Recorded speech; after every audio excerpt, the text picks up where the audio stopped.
Short now. Last corner, top three. It's Dick Lindsay.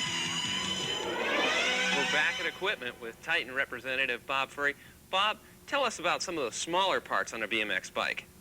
Well, I think the first thing we probably should look at would be the crank arms. And basically, we're looking at two different types of crank arms. First, our one-piece crank arm, and the second type of crank arm would be a three-piece crank arm, which we have here, showing a spindle and then two crank arms that can be removed. Well, if I was going to upgrade my BMX bike, which one would I take? More than likely, Lenny, you'd select a three-piece crank arm. The reason you do that is, A, it either comes in alloy or in a chrome moly situation like this.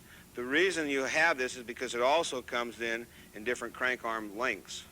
Different crank lengths? How do I know which one's best for me? You don't. It's hard just to say, well, this is the crank length for you. Because of the different lengths, we've prepared a chart that takes into consideration of the length of the rider's leg and the length of the cranks that are available. You'll notice that if you had have an inseam leg length of 16 to 22 inches, that you would go over and it would show that you would be running a 150 to 155 millimeter crank, Lenny.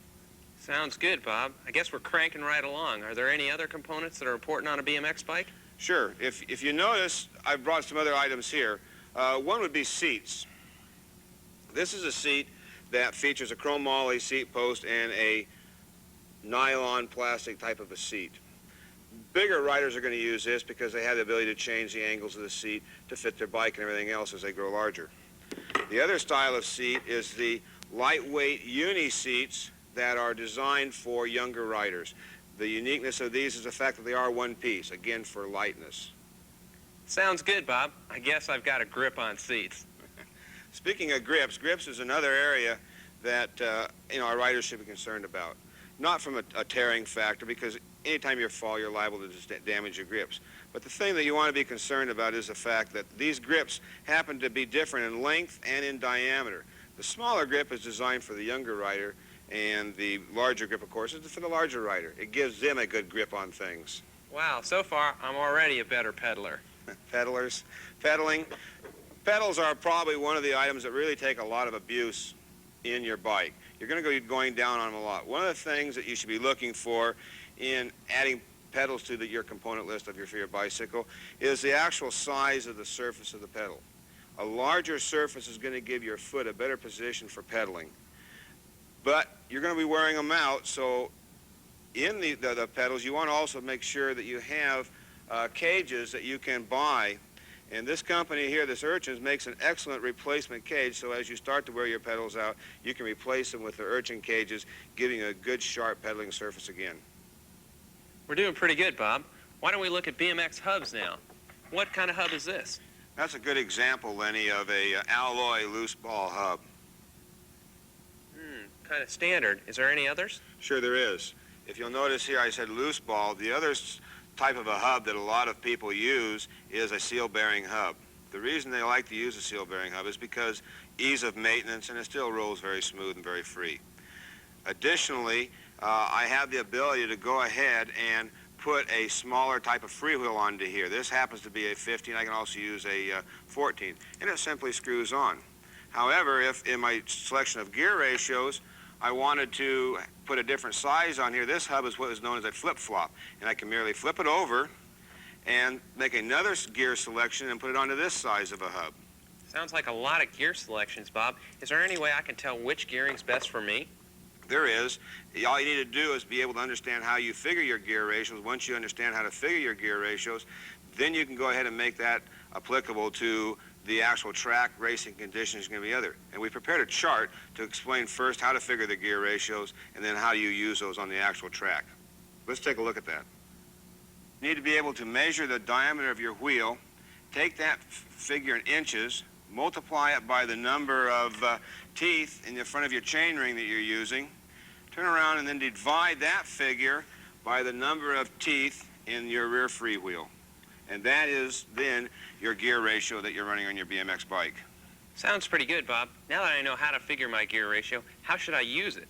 Good question, because a lot of people, know their gear ratios, but again, you've got to be able to apply that to the track conditions you're under to be able to then maximize the performance of your racer so that person can win. And again, if you look at the chart, you'll notice that we've applied the ratios that we've figured out into 3 different types of track conditions, whether it be a short track, a long track, or whatever the situation. We've covered just about everything. I see you saved the wheels for last. Yes, I did. The reason we saved, I think, the wheels for last was due to the fact that we started out with a very important part of our equipment section, and that was sizing the frame properly to the rider. All right, besides the frame, I think the wheel is the second most important thing in a bicycle.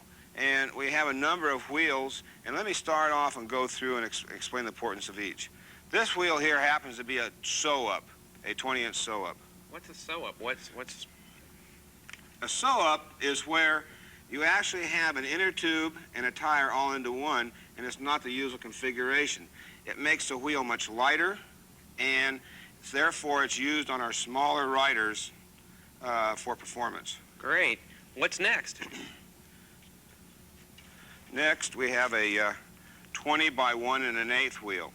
And it's the next size up. As the rider starts to increase in size, we're going to increase in the wheel size as well.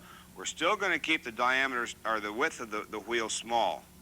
That allows us less rolling resistance and allows them to accelerate quickly, but we're still keeping it a lightweight wheel. If you also notice, this is a wheel that was built by D&M Racing, and it features a unique spoke pattern. Yeah, I see the spokes are straight on this side, and they're kind of crisscrossed on this side. That's correct. The reason was done for strength and to create a light wheel at the same time. Sounds like the little kids got their wheels in shape. What's up next? If you notice this one here, this happens to be now for our middle size to our pro size rider like Stu rides.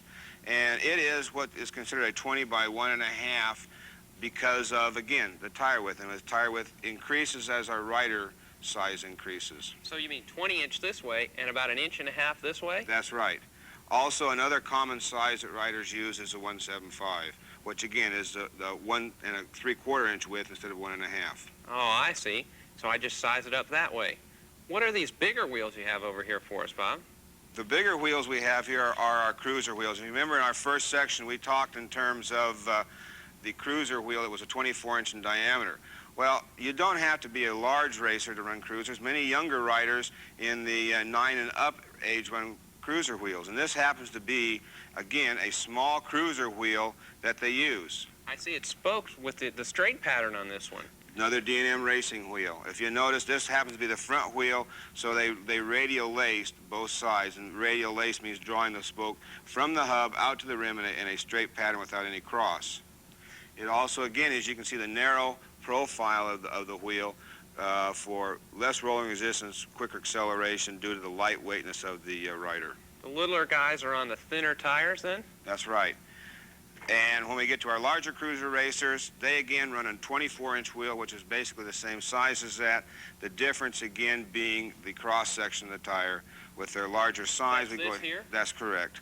We then go ahead and run a larger diameter. And that basically is your 5 different wheel sizes that a rider is able to race with. Thanks a lot, Bob. It's been great talking to you. Bob Furry from Titan Bikes. Why don't we check out Stu Thompson now, our BMX pro, and see if he has any final tips on BMX parts. Tip 1, stay with proven components. Tip 2, clean your accessories regularly. And last, keep good tires on your bike, because that means good traction.